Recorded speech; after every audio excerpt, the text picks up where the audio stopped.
Hi friends, ఇందులో మనకు కనిపిస్తున్నది RS 200 బైక్. అన్నవాళ్ళు కదర్ నుంచి మన దగ్గరకు అయితే తీసుకొని వచ్చారు. దీనికి 6 గేర్ వీల్ ప్రాబ్లం ఉండి ఇంజన్ ఓపెన్ చేసిన ఒక వీడియో అయితే ఆల్రెడీ అయితే పెట్టాం. ఇది పార్ట్ 2 వీడియో. పార్ట్ 1 వీడియో ఎవరైనా చూడాలనుకుంటే కింద మన ఛానల్లోనే ఉంటుంది, చూడండి.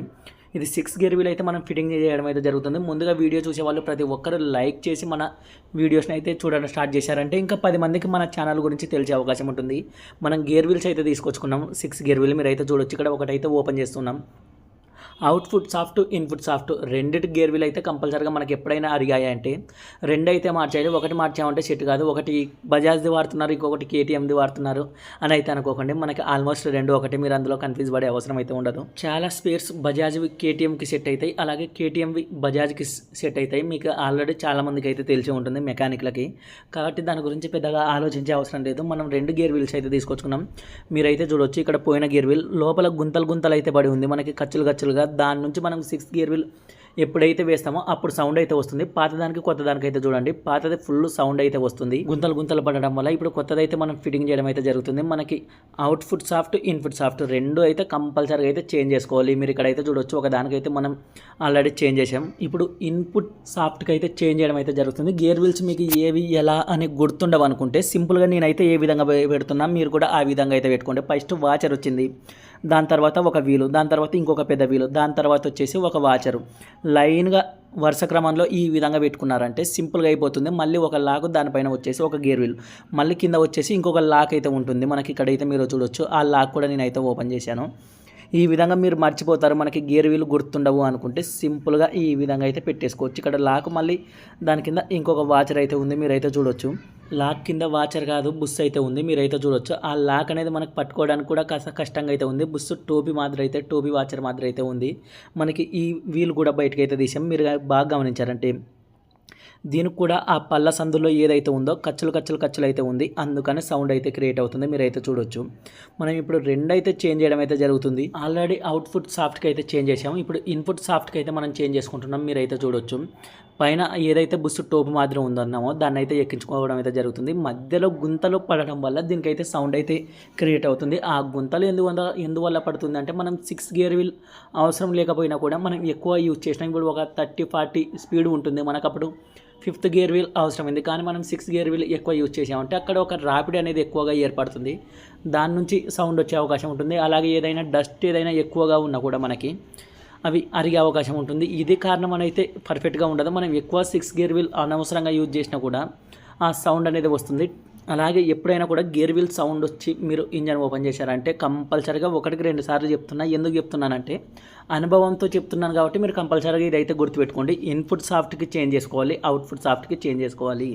ఒకటే లైన్ ఉంది కదా అని రెండోది మీరు మిస్ చేశారంటే కంపల్సరీగా సౌండ్ అనేది వస్తుంది. కాబట్టి దానికి 1-2 సార్లు అయితే చెక్ చేసుకోండి. 6 గేర్ వీల్ దీనికైతే సౌండ్ వస్తుంది, దానికి ఆపోజిట్ అవుట్పుట్, ఇన్పుట్ రెండు అయితే 1-2 సార్లు తీసుకొని రెండు అయితే చేంజ్ చేసుకోవాలి. ఇప్పుడు మనం దాంట్లోకైతే గేర్ వీల్ అయితే ఫిట్టింగ్ అయితే చేసుకున్నాం. మీరైతే ఆల్మోస్ట్ అయితే చూడొచ్చు, వర్క్ అయితే మనకు అయిపోయింది. గేర్ వీల్ అయితే కొత్తవి అయితే చేంజ్ చేయడం అయితే జరిగింది.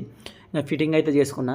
ఫిట్టింగ్ అయిన తర్వాత గేర్స్ పడుతున్నాయా లేదా అని చెక్ చేసుకోవాలి. గేర్లు అన్నీ మనకి ఈ లాస్ట్ నుంచి ఆ లాస్ట్ వరకు అయితే గేర్ షిఫ్టర్ అనేది కదలాలి. కంపల్సరీగా పూర్తిగా మనకి కదలలేదంటే గేర్స్ అనేది పడడం లేదు అని అయితే మీరైతే అర్థం చేసుకోవాలి.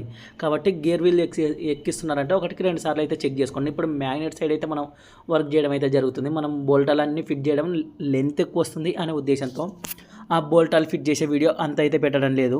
ఈ బ్యాలెన్సింగ్ వీల్ ఏవైతే ఉంటుందో వీటికైతే టాప్ అయితే ఉంటుంది, కంపల్సరీగా టాప్ ప్రకారం అయితే ఫిట్ చేసుకోవాలి. మీకైతే ఇక్కడ నేను క్లారిటీగా చూపిస్తాను. ఈ రెండింటికైతే గీత అయితే ఇచ్చింటాడు, ఆ గీత అనేది ఈ విధంగా అయితే కలవాలి. ఏమాత్రం ఆ గీత మిస్ అయినా కూడా మనకి క్రాంక్కి తగిలే అవకాశం ఉంటుంది. కాబట్టి ఈ బ్యాలెన్సింగ్ వీల్ పక్కన టైమింగ్ కంపల్సరీగా ఉంటుంది. 1-2 సార్లు జాగ్రత్తగా చూసుకొని ఆ లైన్ ప్రకారం అయితే ఫిట్ చేసుకోవాలి. ఇంకా మ్యాగ్నెట్ సైడ్ అయితే ఆల్మోస్ట్ మనకైతే అంత వర్క్ ఎక్కువ అయితే ఉండదు, సింపుల్గానే ఉంటుంది. మ్యాగ్నెట్ సైడ్ ఉన్నది మొత్తం క్లచ్ హెడ్ సైడ్ అయితే ఉంటుంది. 1 వే క్లచ్ వీల్ అయితే ఫిట్టింగ్ చేసుకోవడం అయితే జరుగుతుంది. దానిపైన ఒక చిన్న ప్లేట్ అయితే ఉంటుంది, పట్టీ అయితే ఉంటుంది సేఫ్టీకి, మీరు అయితే చూడొచ్చు. ఇదైతే గుర్తుపెట్టుకోండి. మళ్ళీ మనకి ఆ పట్టీలు చిన్నవి ఎక్కడ వచ్చాయి అని కన్ఫ్యూజ్ పడే అవకాశం ఉంటుంది. ఎందుకంటే అవి ఎక్కడ వచ్చాయి ఏంటనేది గుర్తుండదు. పికప్ కాయిల్ పక్కన అయితే సపోర్టింగ్ అయితే ఉంది, మీరైతే చూడొచ్చు. ఇంకా చాబీ వేసి మ్యాగ్నెట్ ఫిట్ చేసి ప్యాకింగ్ వేసామంటే ఇటు సైడ్ వర్క్ అనేది మనకి కంప్లీట్ అయిపోయినట్టు. మ్యాగ్నెట్ సైడ్ అయితే అంత వర్క్ అయితే ఉండదు. గేర్ వీల్స్ కోసం ఇంజన్ అయితే ఓపెన్ చేయడం జరిగింది. గేర్ వీల్స్ తెప్పించుకోవడానికి కాస్త టైం అయితే ఎక్కువగా పట్టింది, ఎందుకంటే మనకు అవి అయితే దొరకలేదు. మనం స్పేర్ పార్ట్స్ తెచ్చే వాళ్ళని కాస్త రిక్వెస్ట్ చేసుకొని కాస్త ప్రెజర్ పెట్టుకొని ఇట్లా అవసరం ఉంది అన్నా అని అడగడం వల్ల మనకు కాస్త త్వరగా అయితే వచ్చాయి. వాటికి పూర్తిగా అయితే వాళ్ళని ఇబ్బంది పెట్టాం, మనం కూడా ఇబ్బంది అయితే పడ్డాం. గేర్ వీల్స్కి ఎన్ఎస్ కేటీఎం స్పేర్స్ అయితే ఏవైనా తెప్పించుకుంటాం, కానీ కాస్త టైం అనేది మనకైతే కంపల్సరీగా కావాలి. టైం లేకపోతే కష్టం. మనం మ్యాగ్నెట్ సైడ్ అయితే పూర్తి సెక్షన్ అయితే అయిపోయింది. ఇప్పుడు క్లచ్ సైడ్ అయితే ఫిట్టింగ్ చేయడం అయితే జరుగుతుంది. ఇంకొకసారి అయితే అడుగుతున్నా, వీడియో ఇక్కడ వరకు ఎవరైనా కూడా చూసే వాళ్ళు ఉంటే లైక్ అయితే చేయండి. మ్యాక్సిమం మెకానిక్లు అయితే చూసే అవకాశం ఉంటుంది, కస్టమర్స్ చూసే అవకాశం ఉండదు. కస్టమర్స్ అంటే బైక్ యూజర్స్ గురించి అయితే నేను చెప్తున్నా. క్లచ్ అయితే ఇటు సైడ్ అయితే మనం మొత్తం అయితే ఫిట్ చేసుకుంటున్నాం. గేర్ రాడ్ అయితే ఫిట్ చేస్తున్నాం, మీరైతే చూడొచ్చు. నెక్స్ట్ క్లచ్ ప్లేట్ అసెంబ్లీ అదంతా ఫిట్ చేసామంటే క్లచ్ సైడ్ వర్క్ కూడా అయిపోతుంది. బుస్ అయితే ఉంది, మీరైతే చూడొచ్చు. టోపీ మాత్రం ఉంది, కింద వాచర్ ఉన్నది అయితే కింద సైడ్. మనం ఇవైతే ఏమైతే చేంజ్ చేయడం లేదు, అన్నీ బాగానే ఉన్నాయి. మీరు ఒకవేళ ఇక్కడ చిన్న మిస్టేక్ చేసే అవకాశం ఉంటుంది. టైమింగ్ చైన్ ముందే ఎక్కించి అయితే పెట్టుకోండి. టైమింగ్ చైన్ ముందే ఎక్కించి పెట్టుకోలేదంటే మళ్ళీ తర్వాత కొన్ని దాంట్లకు అనేది ఎక్కడం అనేది కష్టం అవుతుంది. కాబట్టి నేను ముందుగానే చెప్తున్నా, timing chain clutch bell fit చేయకముందే టైమింగ్ చైన్ అయితే ఫిట్ చేసి పెట్టుకోండి. 160 వాటికైతే పర్లేదు, కానీ 200 నుంచి ఈ ప్రాబ్లం అయితే కంపల్సరీ ఉంటుంది.